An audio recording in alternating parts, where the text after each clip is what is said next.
Kok rembug kaya sponsor Sarimi iki ketoprak lho. Iya mang kan ana ubul-ubulan kaya sponsor Sarimi nganggo putih-putih malu, Bu. Mbok apaan tek purek iku lho dicoplok wonge. Tenang to sing mbok karepno iki sapa? Sunan apa, Bu?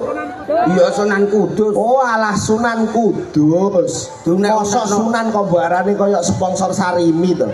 Ubul-ubulan kaya sponsor Sarimi. Purek lho, Bu. Udah sik dicoplok.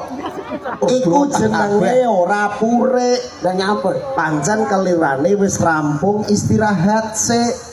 Wong karo gremeng. Gremeng piye?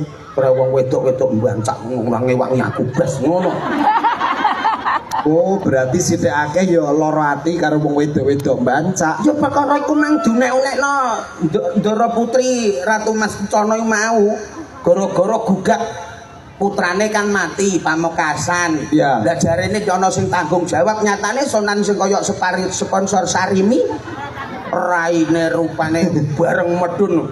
Mone budal ganteng lho, bareng medun iso kaya garangan ucul. Lah kok ketoprak kok barane kaya garangan ucul. Mosok jahat, Bu. Muridé makane wong. Sakene ya kok ora disiarno masjid, Mang, Bu. Wong matine ketoprak nek disiarno ning masjid iki lho. Lah saiki nek disiarno ning masjid apa ya iso? Ya iso nyiarno masjid nek lanang wedok ya kecetha wis.